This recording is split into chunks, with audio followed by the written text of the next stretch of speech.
बिस्मिल्लाहिर्रहमानिर्रहीम। अस्सलामु अलैकुम नाजरीन, मिक्स्ड इन्फो टीवी के साथ मैं हूं जाहिद फारूक।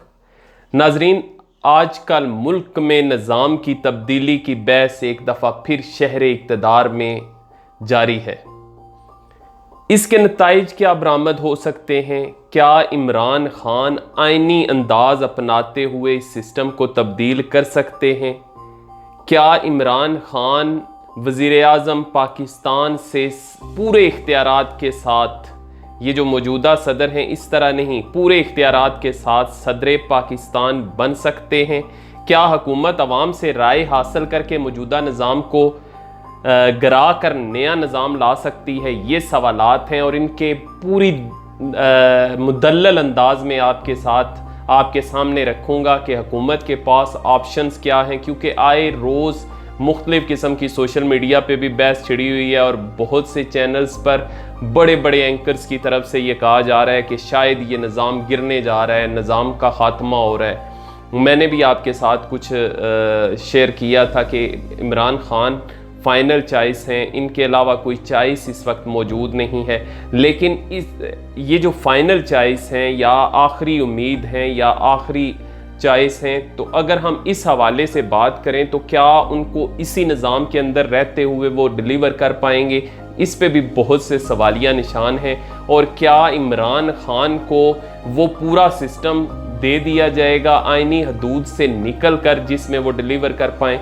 इस पे भी बहुत से सवाल हैं। इन तमाम सवालों का जवाब आज के इस जो गुफ्तगू होगी इसमें व्यूवर्स आपको मिल जाएगा। मज़ीद आगे बढ़ने से पहले जिन दोस्तों ने हमारा चैनल सब्सक्राइब नहीं किया वो सब्सक्राइब कर लें और बेल का आइकन ज़रूर दबाएं ताकि आने वाली इन्फॉर्मेशन को आप मिस ना कर सकें। व्यूवर्स, एक दफ़ा फिर निज़ाम के गिरने की इत्तलात शहर इक़्तिदार में ज़ेरे गर्दिश हैं। हुकूमत के पास ऑप्शन क्या है? ये सब कैसे मुमकिन हो सकता है कि एक निज़ाम को गिरा कर नया निज़ाम लाया जा सके? सबसे आसान तरीका जो कि माजी में मुख्तलिफ़ किस्म के डिक्टेटर इस्तेमाल करते आए हैं वो था रेफरेंडम। यानी एक रेफरेंडम करवा दिया जाए जिसमें लोगों की राय ले ली जाए और अगर उसमें हाँ या ना में जवाब पूछ दिया जाए कि क्या आप इस मुल्क के अंदर निज़ाम की तब्दीली चाहते हैं, हाँ जितने जवाब दें और ना, और उसमें फ़ैसला हो जाए। एक तो ये तरीका था जिस तरह परवेज़ मुशर्रफ की तरफ से इस्तेमाल किया गया, जिस तरीके से ज़िया की तरफ से इस्तेमाल किया गया, और इसी तरह ये तरीका इस्तेमाल होता आया। लेकिन ये इस्तेमाल किसने किया? डिक्टेटर्स की तरफ से होता रहा। अब सवाल ये पैदा होता है कि इमरान खान ये ऑप्शन इस्तेमाल कर सकते हैं या नहीं।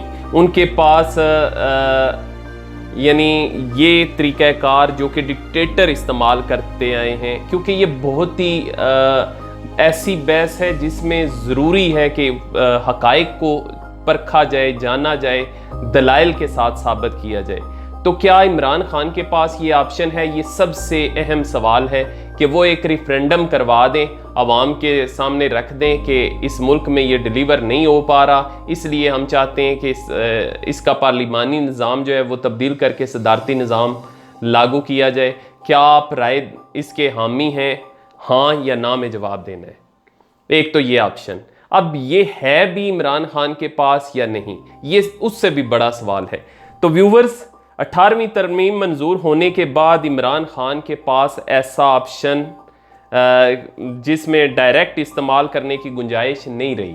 यानी वो डायरेक्ट ये इस्तेमाल नहीं कर सकते कि आवाम को सीधा कह दें कि हम रेफरेंडम करवाने जा रहे हैं, जिसमें क्योंकि बहुत सी कदगनें लगा दी गई 18वीं तरमीम में, और ये जो लगाई गई ये मुतफ़िक़ा तौर पे लगाई गई। उसकी वजूहात ये थी कि जितने भी आमर आते थे वो इसी ऑप्शन को इस्तेमाल करते थे और इस तरीके से वो जमहूरियत का गला घोंटते रहे, और उसको रोकने के लिए ये कदगनें लगाई गई। अब इमरान खान क्या कर सकते हैं? किस तरीके से रेफरेंडम करवा सकते हैं? अगर वो सदर पाकिस्तान बनना चाहते हैं, पूरा सिस्टम चेंज करना चाहते हैं, प्रेसिडेंशियल सिस्टम लाना चाहते हैं। बहुत से ऐसे चैनल्स हैं यूट्यूब के भी जिस पे बार बार ये बहस चलती आ रही है कि इस्लामी सदारती निज़ाम इमरान खान वज़ीर आज़म से सदर में कैसे, यानी वो इसी तरीके से कानूनी और आईनी तरीके से समझाने की कोशिश नहीं कर पा रहा। मैंने बहुत से देखी हैं ऐसी जिसमें इसी तरह की बातें की हुई हैं जो महज लोगों का वक्त का ज़िया है। उनको समझाने की कोशिश नहीं की जा रही, उनको बताने की कोशिश नहीं की जा रही कि किस तरीके से ये हो सकता है। व्यूअर्स, क्योंकि 18वीं आईनी तरमीम के आर्टिकल 48(6) में आमरों की हरकत को देखते हुए मुतफ़िका तौर पर राय शुमारी के इनकाद के लिए मुश्तरका पार्लिमानी यानी पार्लियामेंट के दोनों सेशन मुश्तरका इजलास की मंजूरी लेने की शिक को दाखिल किया गया। अब दोनों ऐवानों से अगर इमरान खान भी मुल्क के अंदर तब्दीली यानी सिस्टम में तब्दीली लाना चाहते हैं तो उसके लिए और भी बहुत से तरीक़ाकार हैं और उसमें और भी बहुत सी कदगने हैं। पहली जो उनको फेस करनी पड़ेगी वो ये होगी कि उनके पास ये इख्तियार नहीं रहा कि वो डायरेक्ट राय शुमारी करवा सकें, बल्कि वो अपनी राय रख सकते हैं पार्लियामेंट के सामने। पार्लियामेंट का मुश्तरका इजलास बुलवा कर उसके सामने ये राय रख सकते हैं। अगर वो मंजूरी देती है तो उसके बाद वो ये सारा कर सकते हैं, वगरना उनके पास कोई ऑप्शन नहीं है कि वो खुद अपने तौर पे कर सकें। मुल्क के आला आइनी और कानूनी दिमाग जितने भी बड़े बड़े मुल्क के आइन और कानून को समझने वाले हैं, उन सब के मुताबिक आइनी तरमीम या रेफरेंडम के ज़रिए पाकिस्तान में सदारती तर्ज हुकूमत का तारफ़ मुमकिन नहीं है। ये जो ऑप्शन था ये वो इसको कहते हैं कि ये मुमकिन नहीं। आइनी और कानूनी माहिरीन के मुताबिक पार्लिमानी से सदारती हुकूमत की शक्ल तब्दील करने के लिए हुकूमत को एक हल्का असम्बली का इंतखाब करना होगा या मौजूदा आइन को ख़त्म करना होगा और नया कानून लाना होगा, क्योंकि ये आइनी पार्लिमानी तर्ज हुकूमत का है। फिर सुप्रीम कोर्ट की तरफ से भी इसको तहफ़्फ़ुज़ जो हासिल है वो भी मैं आगे चल के आपके साथ शेयर करूँगा।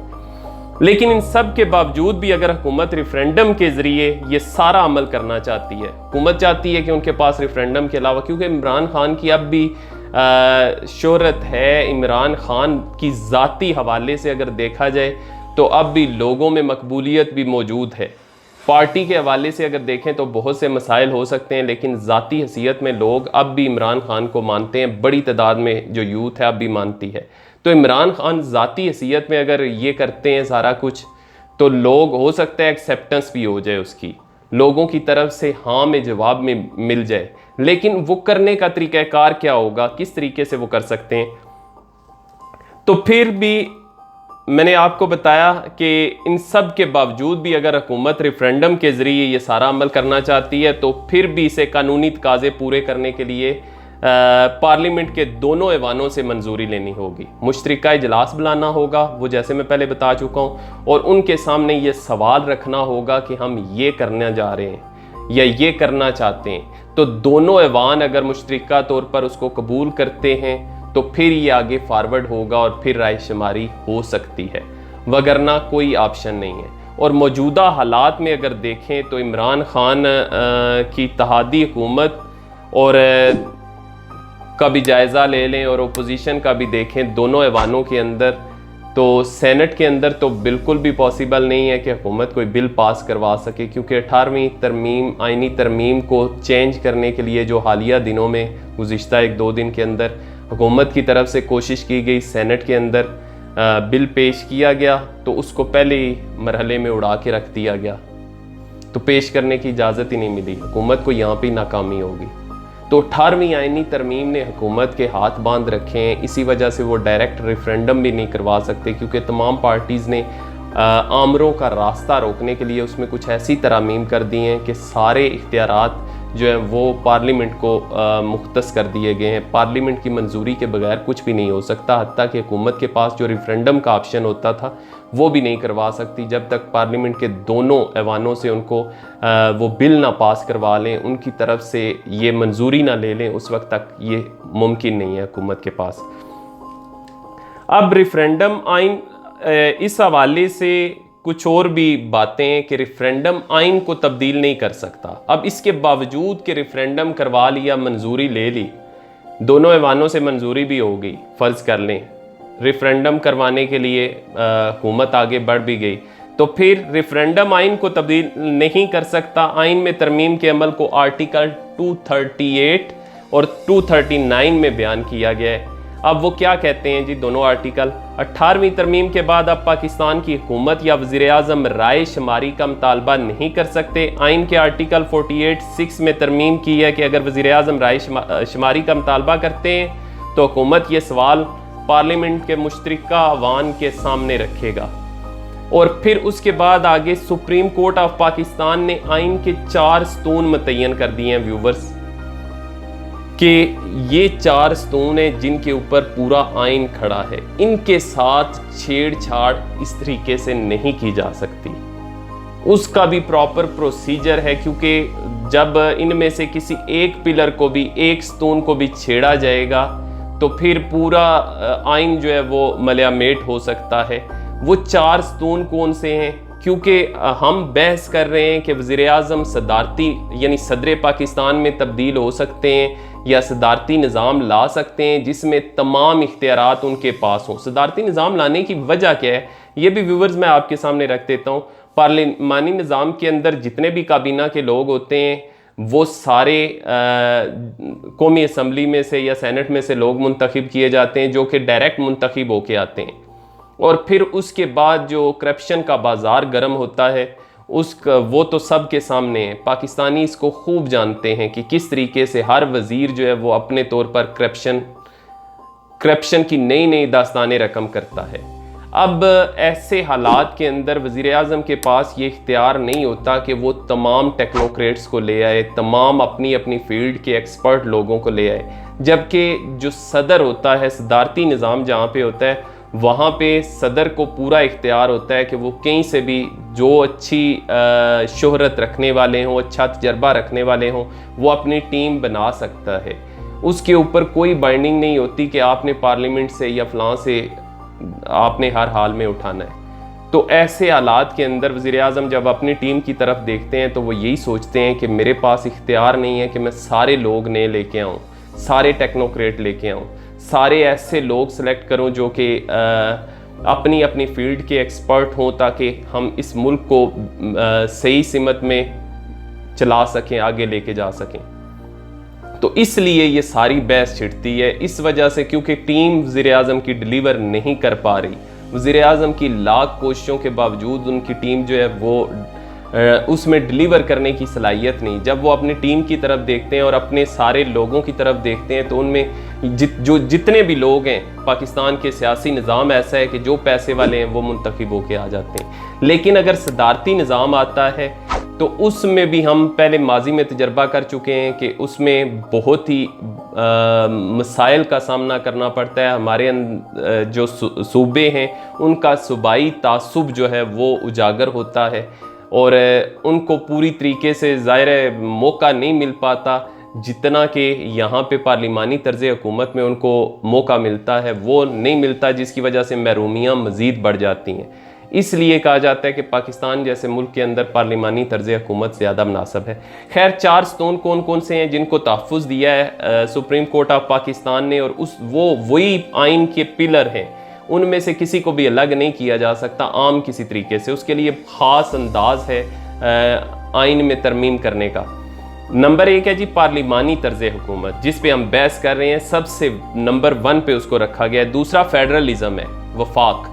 तीसरा है जी इस्लामी तर्ज़ ज़िंदगी, हम अपने माशरे को इस्लामी उसूलों के मुताबिक ही चला सकते हैं, इसको हटा नहीं सकते। अगर हम चेंज करेंगे, इस्लामी कल्चर को से हटना चाहते हैं जिस तरीके से तुर्की ने किया, तो फिर भी ये अगर आम बिलों के ज़रिए से, सादा अक्सरियत से इस तरह नहीं हटाया जा सकता, क्योंकि ये उन स्तूनों में शामिल है। फिर जमहूरी तकसीम या बुनियादी हकूक़ जिसे कहते हैं, आज़ादी इज़हार राय, कि हर एक शख्स को इलेक्शन लड़ने की आज़ादी है, तकरीर करने की आज़ादी है, अपनी पार्टी बनाने की आज़ादी है। ये कुछ बुनियादी हकूक़ हैं, उनको तब नहीं किया जा सकता, रिमूव नहीं किया जा सकता, उनको गसब नहीं किया जा सकता। तो ये सुप्रीम कोर्ट ने भी मुतय्यन कर दी हैं कि आइन के ये 4 पिलर हैं, और अगर इसमें तब्दीली करना होगी तो बुनियादी ढांचे को तब्दील करना होगा। आइन के बुनियादी ढांचे को तब्दील करेंगे तो फिर इनमें तब्दीली हो सकती है। उसके लिए तरीक़ाकार यही है कि एक हल्का असम्बली जो है वो उसका इंतखाब करना पड़ेगा, और उसके बाद जो भी नई असम्बली आएगी, कानून साज असम्बली, उसके ज़रिए से वो सारी तरमीम हो सकती है, या 2/3 अक्सरियत की ज़रूरत होती है इसके लिए, जो कि हुकूमत के पास, मौजूदा हुकूमत के पास नहीं है। तो ये जितनी भी बातें की जाती हैं कि सदारती निज़ाम आ रहा है, ये हो रहा है, वो हो रहा है, ये सारी हवाओं में है। इसके लिए जो तरीक़ाकार मैंने आपको बताया है, हुकूमत इनमें से कोई तरीका अपना नहीं सकती मौजूदा हालात के अंदर।